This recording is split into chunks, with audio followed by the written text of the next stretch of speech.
അസ്സാം വലൈക്കും dear friends. ഇന്നത്തെ നമ്മുടെ സ്പെഷ്യൽ നിങ്ങൾ ആരും ഇതുവരെയും ട്രൈ ചെയ്ത് നോക്കിയിട്ടില്ലാത്ത ഒരു അടിപൊളി വെറൈറ്റി റെസിപ്പിയാണ്. നമ്മുടെ ഈ വീഡിയോ കണ്ടുകൊണ്ടിരിക്കുന്ന സമയത്ത് നിങ്ങൾക്ക് ഇഷ്ടപ്പെടുകയാണെങ്കിൽ ഒന്ന് ലൈക്ക് ചെയ്തേക്കണേ. അതുപോലെ തന്നെ നമ്മുടെ ഈ ചാനൽ ആദ്യമായിട്ട് കാണുന്നവരും ഇതുവരെയും സബ്സ്ക്രൈബ് ചെയ്യാത്തവരും പ്ലീസ് ഒന്ന് സബ്സ്ക്രൈബ് ചെയ്തേക്കണേ. ഞാനിടുന്ന വീഡിയോസ് ഉടനടി കിട്ടുന്നതിനായി സബ്സ്ക്രൈബ് ബട്ടന്റെ തൊട്ടടുത്ത് കാണുന്ന ബെല്ലൈക്കൺ കൂടി ക്ലിക്ക് ചെയ്തിട്ട് ഓൾ എന്ന ഓപ്ഷൻ എനേബിൾ ചെയ്യാനും മറക്കല്ലേ. വീഡിയോ തുടങ്ങുന്നതിന് മുമ്പ് പരിചയപ്പെടുത്താനുള്ളത് എന്റെ സ്വന്തം പ്രൊഡക്റ്റായ ഷെമീസ് മാജിക് ഹെർബൽ ഓയിലിനെ കുറിച്ചാണ്. മറ്റു പല ഹെയർ ഓയിൽസ് യൂസ് ചെയ്തിട്ട് റിസൾട്ട് ലഭിക്കാത്തവർക്ക് വേണ്ടി സ്പെഷ്യലി തയ്യാറാക്കിയ പ്രീമിയം ഓയിലാണിത്. 120ഓളം ഹെർബൽസ് ചേർത്ത് തയ്യാറാക്കിയ ഈ ഓയിൽ മുടി കൊഴിച്ചിൽ, താരൻ, കഷണ്ടി, മുടി കട്ടിക്കുറവ്, മുടി പൊട്ടിപ്പോകൽ, പ്രത്യേകിച്ച് നര എന്നിവ കുറയ്ക്കാൻ പൂർണ്ണമായിട്ട് സഹായിക്കും.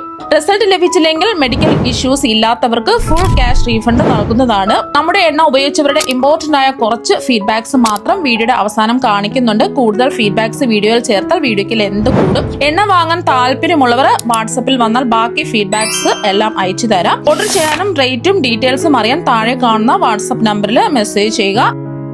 ആദ്യം തന്നെ ചൂടായി കിടക്കുന്ന ഒരു പാനിലേക്ക് 1 ടീസ്പൂൺ നെയ്യ് ഒഴിച്ചു കൊടുക്കാം. അപ്പോൾ നെയ്യ് വേണ്ടാന്നുണ്ടെങ്കിൽ നെയ്യ് ഒഴിവാക്കിയിട്ട് ചെയ്യാവുന്നതാണ്. നെയ്യൊന്ന് ചൂടാവട്ടെ. അപ്പോൾ നെയ്യൊന്ന് ചൂടായിട്ടുണ്ട്. ഇതിലേക്ക് 2 കപ്പ് ചിരകിയ തേങ്ങയാണ് ചേർത്ത് കൊടുക്കുന്നത്. ഒരു മീഡിയം സൈസ് ചെറിയ തേങ്ങ ഉണ്ടല്ലോ, അത് മുഴുവനായിട്ട് ചിരകി എടുത്തിട്ടുള്ളതാണ്. ഗ്ലാസിന്റെ അളവിലാണെന്നുണ്ടെങ്കിൽ 2 ഗ്ലാസ് ചിരകിയ തേങ്ങ എടുക്കാം. അപ്പൊ തേങ്ങയുടെ നനവ് അങ്ങ് പൂർണ്ണമായിട്ട് മാറേണ്ട ആവശ്യമില്ല. 1-2 മിനിറ്റ് മീഡിയം ഫ്ലെയിമിൽ വെച്ചിട്ട് ഇതുപോലെ ഒന്ന് ഇളക്കി കൊടുത്താൽ മതിയാവും. ആ നെയ്യായിട്ട് ഒന്ന് യോജിച്ച് കിട്ടണം. പിന്നെ ഇതിലേക്ക് നമുക്ക് ആവശ്യത്തിനുള്ള മധുരം ചേർത്ത് കൊടുക്കാം. ഞാനിപ്പോൾ നിങ്ങൾക്ക് പഞ്ചസാര വേണമെന്നുണ്ടെങ്കിൽ പഞ്ചസാര ചേർത്ത് കൊടുക്കാമേ. നിങ്ങൾക്ക് ശർക്കര വേണമെന്നുണ്ടെങ്കിൽ ശർക്കരയും ചേർക്കാം.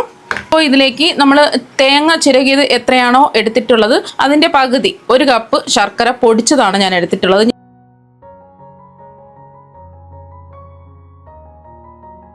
ഇതിപ്പോൾ കല്ലും മണ്ണും ഇല്ലാത്ത ശർക്കര പൊടി ആയതുകൊണ്ടാണ് നേരിട്ട് ഞാൻ തേങ്ങയിലേക്ക് അങ്ങ് ചേർത്ത് കൊടുത്തത്. അപ്പോൾ ശർക്കര ഒന്ന് ഉരുകി വരണം. നമ്മളെടുത്ത ശർക്കരയുടെ അളവ് ഒരു നോർമൽ മധുരമാണ്. നല്ല മധുരമൊക്കെ വേണമെന്നുണ്ടെങ്കിൽ 1.25 കപ്പ് ശർക്കര വരെ എടുക്കുക. അപ്പോൾ ശർക്കര എല്ലാം തേങ്ങയായിട്ട് യോജിച്ച് ഒന്ന് ഉരുകി വന്നിട്ടുണ്ട്. ഈ ഒരു സമയം കുറച്ച് ഏലക്കാപ്പൊടി ഫ്ലേവറിന് വേണ്ടിയിട്ട് ചേർത്ത് കൊടുക്കാം. ഏലക്കാപ്പൊടി വേണമെന്നുണ്ടെങ്കിൽ മാത്രം ചേർത്താൽ മതി. ഞാനിപ്പോൾ 1/2 ടീസ്പൂൺ ഏലക്കാപ്പൊടിയാണ് ചേർത്ത് കൊടുക്കുന്നത്. പഞ്ചസാരയൊന്നുമില്ലാതെ സാധാരണ ഏലക്കയുടെ ആ തരി മാത്രം വെച്ചിട്ട് പൊടിച്ചെടുത്തിട്ടുള്ളതാണ്, തൊണ്ട് മാറ്റിയിട്ട്. പഞ്ചസാരയും കൂടി ചേർത്ത് പൊടിച്ച ഏലക്കപ്പൊടിയാണെന്നുണ്ടെങ്കിൽ 1 ടീസ്പൂൺ ചേർത്ത് കൊടുക്കുക. ഈ ശർക്കര പൊടി ചേർത്ത് കൊണ്ട് പെട്ടെന്ന് തന്നെ ഇത് റെഡിയായി കിട്ടും. അപ്പോൾ നിങ്ങൾക്ക് ഇതിൽ വേണമെന്നുണ്ടെങ്കിൽ കുറച്ച് കശുവണ്ടി പരിപ്പോ നിലക്കടലയൊക്കെ ചേർത്ത് കൊടുക്കാം. ഞാനിപ്പോൾ അതൊന്നും ചേർക്കുന്നില്ല. ശർക്കരയും തേങ്ങയും മാത്രമേ എടുത്തിട്ടുള്ളൂ.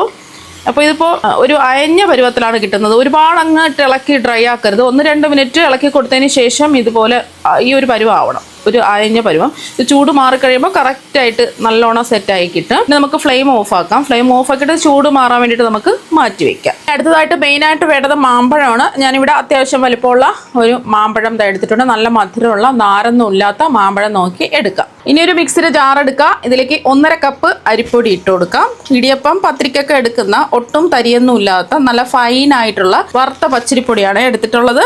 ഇതിന് പകരമായിട്ട് നിങ്ങൾക്ക് ഗോതമ്പ് പൊടിയും എടുക്കാവുന്നതാണ്. അപ്പോൾ 1/2 കപ്പ് അരിപ്പൊടിയും കൂടി ഇട്ട് കൊടുക്കുക.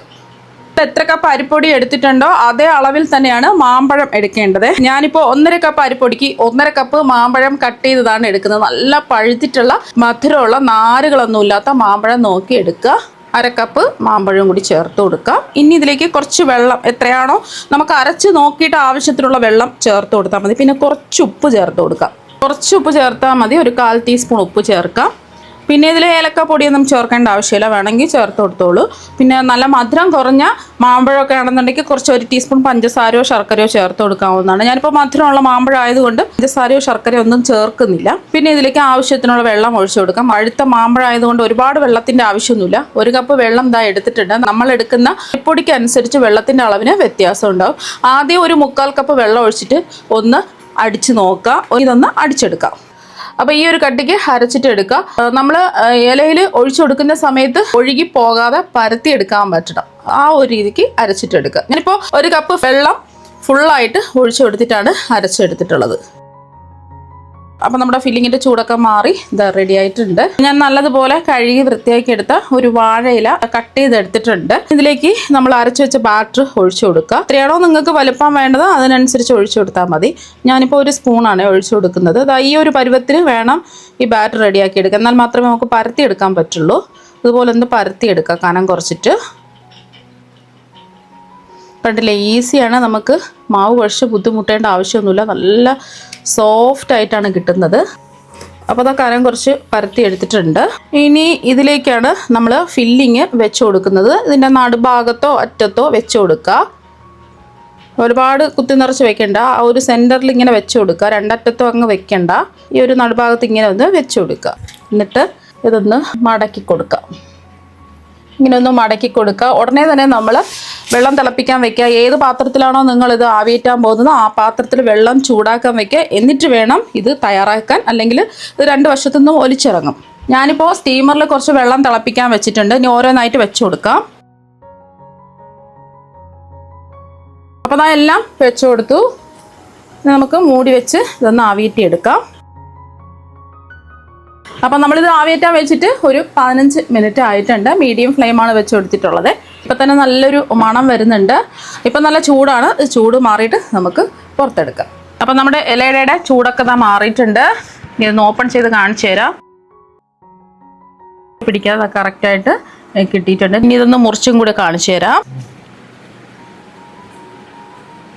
നല്ല സോഫ്റ്റ് ആയിട്ടാണ് ഇരിക്കുന്നത്, പഞ്ഞി പോലെ നല്ല സോഫ്റ്റ് ആയിട്ടാണ് ഇരിക്കുന്നത്. മാമ്പഴം വെച്ചിട്ടാണ് ചെയ്തിരിക്കുന്നത്.